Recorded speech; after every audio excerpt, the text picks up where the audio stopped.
Hello friends, welcome back to my channel. इस video में मैं स्टार्ट करने जा रही हूँ new chapter 4 gender, religions and caste. इसमें हम देखेंगे कि जेंडर क्या कहलाता है, रिलीजन क्या कहलाता है और कास्ट कहलाता क्या है।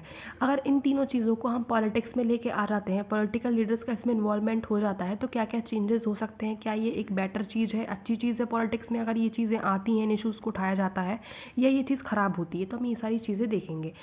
इसके पहले मैं आपको बता दूं कि मैंने फर्स्ट से लेके 3 तक पूरे चैप्टर कंप्लीट करके रखे हुए हैं, प्लेलिस्ट बना के रखी है इनकी, आप जाके देख सकते हैं। Playlist of chapter 1 civics class 10th के फॉर्म में मिलेगी आपको। चैप्टर 2 अलग अलग तरीके से आपको ऐसी प्लेलिस्ट मिल जाएगी हर एक चैप्टर की, तो आपको डिफ़िकल्टी नहीं होगी सर्च करने में। और मैं आपको बता दूं, ये नोट्स मेरे खुद के हैंड रिटन नोट्स हैं, तो इनकी हेल्प से आप हर तरीके का क्वेश्चन सॉल्व कर लेंगे और आपके बेसिक कंसेप्ट भी एकदम क्लियर हो जाएंगे। तब बिना कोई देरी करे हुए स्टार्ट करते हैं। तो पहला टॉपिक जो हम इसमें देखेंगे, जेंडर एंड पॉलिटिक्स। अगर हम जेंडर देखेंगे, जेंडर और सेक्स दो अलग अलग चीज़ें होती हैं, ठीक है। तो अगर जो जेंडर में हम देखेंगे इनइक्वालिटी फेस करने को मिलती है, जैसे मेल और फीमेल इनइक्वालिटी फेस करते हैं, ठीक है। तो अगर हम इन चीज़ों को, इन इश्यूज़ को पॉलिटिक्स में लेके जाएंगे तो क्या वो अच्छी चीज़ है या बुरी चीज़ है। तो हम देखेंगे जब पॉलिटिक्स का इन्वॉल्वमेंट हो जाता है जेंडर वाली प्रॉब्लम्स में, तो क्या आउटकम होता है, तो हम वो देखेंगे। पहले हम देखते हैं कि जेंडर आखिर कहलाता क्या है।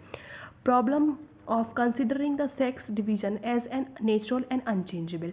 हम क्या कंसिडर करते हैं, जो जेंडर है वो एक डिवीजन है और वो एक नेचुरल और अनचेंजेबल फिनोमेना है। हम ये सोच के रखते हैं कि जो जेंडर है वो डिवीजन है एक, मतलब हमने मेल और फीमेल को डिवाइड कर दिया है, और ये क्या है, नेचुरल और ये अनचेंजेबल है, मतलब ये चीज़ नेचुरली है और इसको चेंज नहीं किया जा सकता, जबकि ऐसा नहीं है, ये लोग गलत सोचते हैं।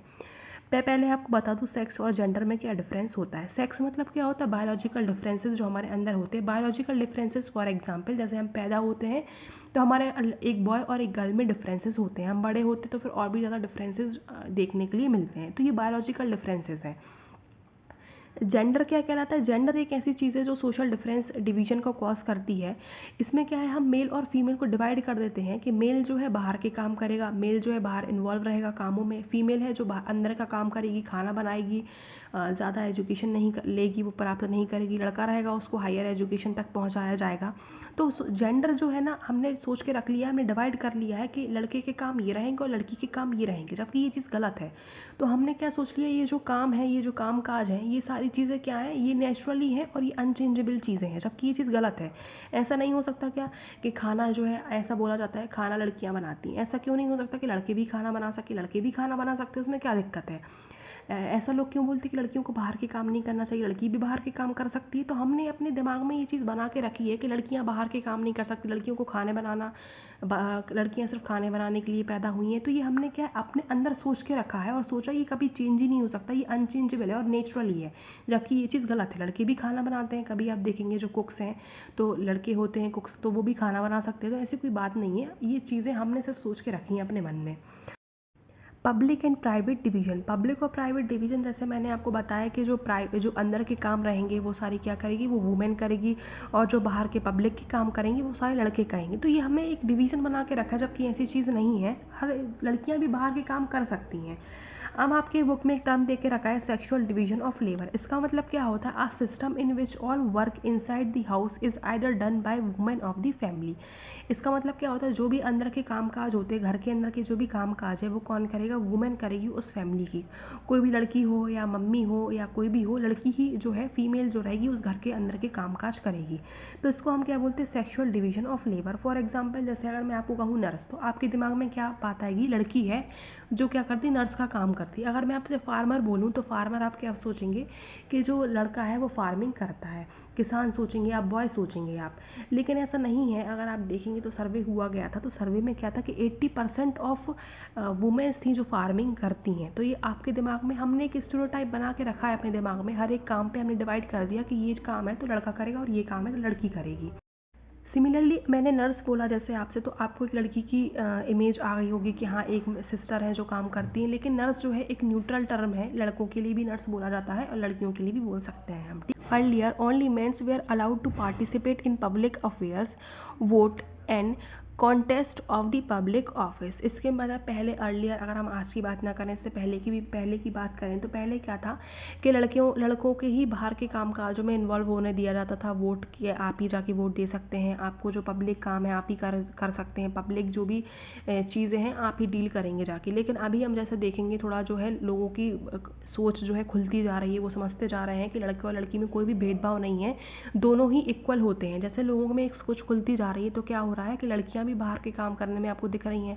आज आप देख रहे हैं लड़कियां बाहर जाके जॉब भी कर रही हैं, हायर एजुकेशन भी प्राप्त कर रही हैं, तो लोगों की सोच खुलती जा रही है धीरे धीरे करके। In gender issue was raised in politics. अगर मान लो ये जेंडर इशूज़ जो हैं, जैसे जेंडर इशूज़ क्या होगा कि हमने लड़का और लड़की के लिए डिवाइड कर दिया कि लड़का है जो ये काम करेगा, लड़की है जो ये काम करेगा। अगर ऐसे इशूज़ को हम पॉलिटिक्स में उठाते हैं तो क्या होगा?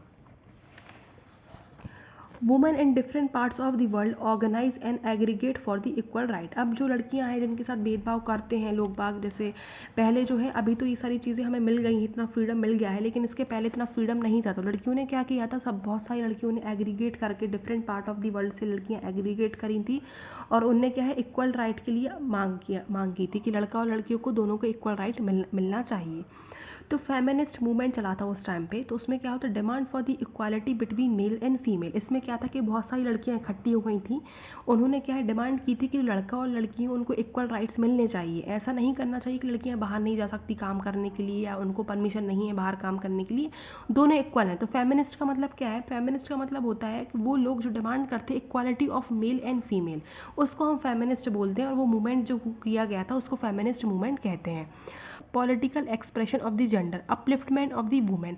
इसमें क्या है कि पॉलिटिक्स में जब ये इश्यूज उठाए गए तो उसमें क्या बात की गई कि हम वुमेन्स को अपलिफ्ट करेंगे, मतलब उनके लिए और मोटिवेट करेंगे, उनके लिए जॉब अपॉर्चुनिटीज़ दी जाएंगी, उनके लिए हम आगे बढ़ाएंगे, आगे उनके लिए रिजर्वेशन वगैरह भी किए गए।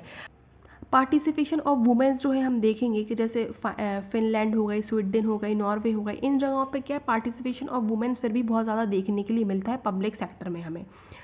डिस्क्रिमिनेशन अगेंस्ट वुमेन, अब हम डिस्क्रिमिनेशन देखते हैं अगेंस्ट वुमेन क्या कहलाता है।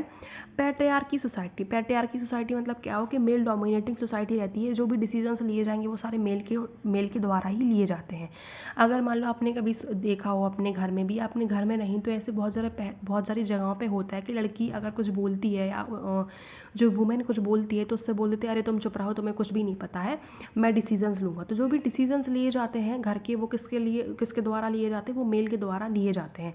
तो हम ये क्या कहते हैं, मेल डोमिनेटिंग सोसाइटी है हमारी, male take decisions, male dominating society है हमारे यहाँ पे, क्योंकि जो भी परमिशन होगी मतलब कि मेल से ही ली जाएगी, मेल की परमिशन के बिना से आपके यहाँ पे घर में कुछ भी नहीं हो सकता, मेन डिसीजंस जो होंगे वो मेल ही लेगा। Due to which women face disadvantage, domination and suppressions. इसकी वजह से क्या है, मेल डोमिनेटेंट सोसाइटी की वजह से क्या है, डिसएडवांटेजेस भी होते हैं वुमेन्स के लिए काफ़ी, उनके ऊपर डोमिनेशन भी होता है, डोमिनेट करते हैं मेल, उनके लिए डिसीजंस नहीं लेने देते हैं, उनको सप्रेस भी किया जाता है। Area where women face problem या डिस्क्रिमिनेशन, लड़कियां जहाँ पे फेस करती हैं, जैसे हरासमेंट हो गया, काफ़ी फेस करती है, लिटरेसी रेट, जॉब, सैलरी, और जो फीमेल बच्चियाँ भी होती हैं जो पेट में रहती हैं उनके लिए भी मार दिया जाता है। तो हम ये सारी चीज़ें हम अच्छे से पढ़ेंगे धीरे धीरे। तो लिटरेसी रेट की अगर हम बात करें तो 54% जो वुमेन है आउट ऑफ 100% से अगर हम बात करें तो सिर्फ 54% जो होती हैं वो क्या करती हैं, पढ़ पाती हैं। वेयर 76% जो होते हैं मैन आगे तक पढ़ते हैं, उनकी लिटरेसी रेट मैन की 76% है। लड़कियां जो होती ड्रॉप आउट रेट इंक्रीज़ रहता है लड़कियों में, मतलब कि ड्रॉप आउट रेट जैसे कि अगर दो बच्चे हैं, एक लड़का और एक लड़की है एक फैमिली में, अगर फैमिली के पास इतने पैसे नहीं हैं कि दोनों को पढ़ा सके तो वो क्या करते हैं, वो लड़की की पढ़ाई को छुड़वा देते हैं और लड़के की पढ़ाई को कंटिन्यू करते हैं, तो मतलब वो ड्रॉप आउट हो जाती है, उसके लिए आगे पढ़ने के लिए अपॉर्चुनिटी नहीं दी जाती है। तो ऐसा लड़कियों के साथ काफ़ी होता है। जॉब्स की बात करें तो women portion in high paid job are low, women का जो पोर्शन है हाई पेड जॉब में कम होता है। क्यों होता है वुमेन्स का हाई पेड जॉब में पोर्शन कम क्यों है? अब जब वो इतना पढ़ ही नहीं पाएंगी, 54% लड़कियां ही पढ़ पाती हैं, अब उनमें से कितनी परसेंट जो है जॉब कर पाएंगी, कुछ लो जॉब कर पाती, कुछ हाई जॉब कर पाती हैं। तो इसलिए 54% जब लिटरेसी रेट है हमारे यहाँ का, उसमें से कुछ बच्ची हैं जो छोटी जॉब करेंगी, कुछ है जो बड़ी जॉब करेंगे, तो इसलिए पोर्शन जो है हाईली पेड जॉब का कम पोर्शन हो जाता है। सैलरीज़ की अगर हम बात करें तो जो सैलरी होती है, तो ऐसा बोला गया था कि जो लड़का और लड़की के लिए इक्वली सैलरी देनी चाहिए, बट ऐसा नहीं होता है। But womens are paid less than mens, तो वुमेन्स के लिए जो है कम पे किया जाता है एज मैन। ये और ये जो सैलरी की बात थी कि दोनों को इक्वली सैलरी मिलनी चाहिए, एक्ट 17 ये एक्ट 1976 में भी एक्ट आया था, बट फिर भी कहीं ना कहीं वुमेन्स को कम पे दिया जाता है, कम पैसे दिए जाते हैं। अब जो फीमेल लड़कियां होती है ना, उनके लिए जब है पेट में ही मार दिया जाता है। पेरेंट प्रेफर सन। लोगों को क्या लगता है, लोगों के अंदर ये सोच है कि अगर हमारा लड़का हो जाएगा जैसे, तो वो हमारा जो है हमारे ख़ानदान का है। लड़कियों को तो क्या है, एक समय बाद दूसरे घर पे चले जाना है, इनके ऊपर तो पैसा वेस्ट करना ही होता है इनको पढ़ा के। तो लोगों की कुछ सोच ऐसी भी रहती थी, तो वो लड़कों को प्रेफर करते थे। अगर लड़का हो जाता है किसी घर में तो वो निश्चिंत हो जाते हैं, अरे लड़का हो गया है, हमारा जो है आगे ये वंश लेके जाएगा। तो लोगों के मन में ऐसी ऐसी चीज़ें भी हैं। तो अब आपके एक क्वेश्चन भी आ सकता है कि व्हाट इज़ सेक्स रेशियो। ठीक है, तो वही गर्ल्स चिल्ड्रन आर अबॉर्टेड, मतलब कि जो बच्चे जो होते हैं ना, लड़की जो होती है पेट के अंदर माँ के, उसको तो उधर ही पे मार दिया जाता है।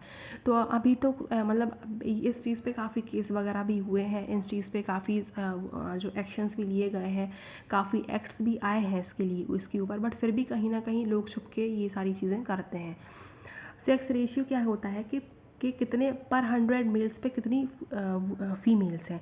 तो 1000 मेल्स पे कितने 990 फीमेल्स हैं। तो पर 1000 मेल्स पे कितनी फीमेल्स हैं 990। तो इसका मतलब क्या है, जो 10 मेल बचे हुए हैं तो उनसे कौन शादी करेगा। ठीक है, तो क्या है ना, इक्वालिटी नहीं है हमारे यहाँ पे। पर 1000 मेल्स में 990 लड़की प्रेजेंट है हमारे यहाँ पे। तो जो 10 लड़के बचे रहेंगे वो आगे जाके क्या करेंगे।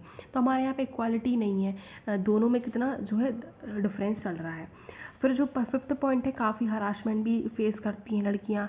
डोमेस्टिक वायलेंस भी उनके ऊपर होता है, काफ़ी ज़्यादा ये सारी चीज़ें प्रॉब्लम फेस करने पड़ती हैं उनके लिए। डोमेस्टिक वायलेंस कैसे, कि मान लो कोई भी किसी का पति है, वो दारू वारू पी के आ गया, तो अपनी वाइफ है उसको मारने लगेगा, अपने घर के लड़की को मारने लगेगा। तो ये सारी चीज़ें डोमेस्टिक वायलेंस देखने के लिए मिलता है। अगर दहेज में उसको अच्छे खासे पैसे नहीं मिलेंगे तो वो मारता है उस लड़की के लिए कि तुम्हारे घर वालों ने पैसे क्यों नहीं दिए हैं। एक अभी रिसेंटली एक न्यूज़ आई थी कि एक लड़के को दहेज में बाइक नहीं दी, तो उसने क्या किया, उसने तेज़ाब पिला दी उस लड़की के लिए। तो मतलब आप देख रहे हैं कितने ख़राब लोग भी होते, कितना हरासमेंट करते हैं लड़कियों के ऊपर। ये रिसेंटली न्यूज़ भी आई थी। और जबकि ये सारी चीज़ें, हरासमेंट भी होता है लड़कियों के ऊपर। तो ये सारी चीज़ें आपने देखा कितनी सारी प्रॉब्लम होती हैं, कितना प्रॉब्लम फेस करनी पड़ती है लड़कियों के लिए। अब हम देखेंगे वुमेन पॉलिटिकल रिप्रेजेंटेशन। अब इन सारी चीज़ें तो हमें पता है, हाँ है, लेकिन इनका सॉल्यूशन क्या है। इनका सॉल्यूशन ये है कि हम जो है लड़कियों के लिए आगे पॉलिटिकल पार्टीज़ में हम इनको रिप्रेजेंटेशन दें। पॉलिटिक्स में ये लड़कियाँ आगे आएँ, तो पॉलिटिक्स में लड़कियाँ आगे आएंगी तो उससे क्या होगा कि जो प्रॉब्लम्स है लड़कियों के लिए, वो उधर पे जाके इश्यूज़ जो है बता पाएंगी, उसके लिए कुछ नई नई चीज़ें कर पाएंगी। इसलिए लड़कियों का उधर पे होना काफ़ी ज़्यादा ज़रूरी है। More and more women elected representatives, but in India ratio of women in politics is less. क्या होता है कि जो अगर मोर एंड मोर वुमेन्स रहेंगी जो क्या करेंगी, पॉलिटिक्स में ज्वाइन करेंगी, तो उससे क्या होगा कि वो इश्यूज़ आराम से क्या कर पाएंगी, उठा पाएंगी इश्यूज़ के लिए लेके, लड़कियों के बिहाफ पे वो बोल पाएंगी, उनके लिए नए नए एक्शंस ले पाएंगी।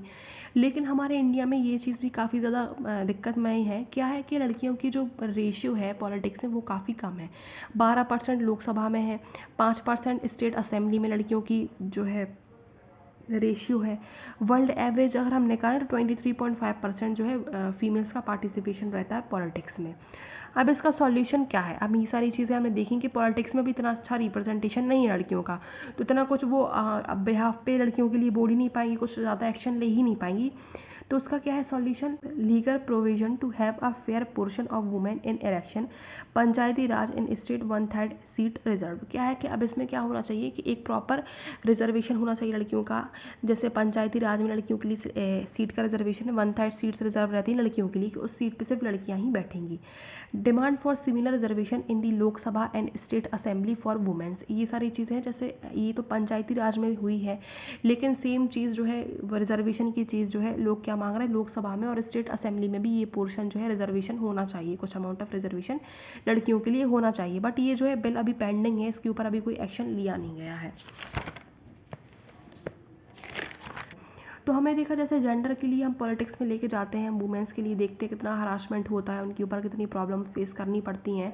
तो जब हम इन चीज़ों को पॉलिटिक्स में लेके जाते हैं इन प्रॉब्लम्स के लिए, तो क्या है एक अच्छी चीज़ देखने के लिए क्या मिलती है कि इनके ऊपर एक्शंस लिए जाते हैं। जैसे अगर हम बात करें तो लड़कियों को पेट में ही मार दिया जाता है, तो इसके ऊपर भी एक्शंस लिए गए और ये वाली चीज़ बिल्कुल ख़त्म कर दी गई। भले ही ग्राउंड लेवल पर होती है, बट इसके ऊपर काफ़ी जो पहले तो खुल्लम खुल्ला हो रही थी ये चीज़, बहुत सारी लड़कियों को मार दिया गया है, बट ऐसा अब चीज़ नहीं हो रही है। तो ऐसी चीज़ों पर काफ़ी एक्शन लिए गए। अब रिजर्वेशन की बात है तो लड़कियों को और भी अपलिफ्ट करने के लिए उनको रिजर्वेशन भी किए गए।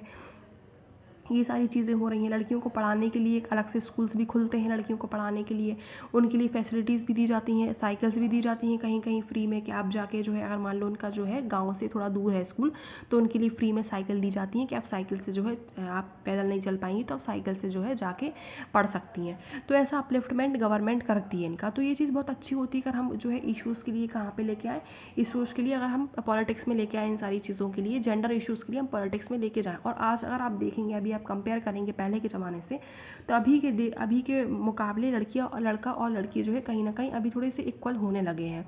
काफ़ी क्षेत्र में लड़कियां लड़कों से आगे निकलने लगी हैं। जो लोगों की एक सोच थी, नैरो माइंडेड सोच थी उनकी, जो उनकी पैट्रियार्की सोसाइटी जो चल रही थी हमारे यहाँ पे, अभी तो थोड़ा सा क्या है कि लड़कियों को फ्रीडम मिल गई है इन सब चीज़ों की वजह से, और लोग जो है लड़का और लड़की को कहीं ना कहीं इक्वल भी मानने लगे हैं। तो आई होप आपको वीडियो पसंद आई होगी। लाइक, कमेंट एंड सब्सक्राइब करना ना भूलें। एंड नेक्स्ट वीडियो में हम क्या देखेंगे, रिलीजन, कम्युनलिज्म एंड पॉलिटिक्स। अब जब हम रिलीजन को और कम्युनलिज्म को पॉलिटिक्स में लेके आते हैं तो इसका क्या चीज़ें होती हैं। अभी हमने जिस चीज़ के बारे में बात किया, जब हम जेंडर के इशूज़ के लिए कहाँ पॉलिटिक्स में लेके आते हैं तो मैं देखा आउटकम काफ़ी अच्छा निकला। अब हम देखेंगे अगर हम रिलीजियस की चीज़ों के लिए कहाँ लेके जाएंगे, आगे लेके जाएंगे, तो उसमें क्या होगा, कॉन्फ्लिक्ट होंगे या वो चीज़ अच्छी होगी, हम ये सारी चीज़ें उसमें आगे पढ़ेंगे।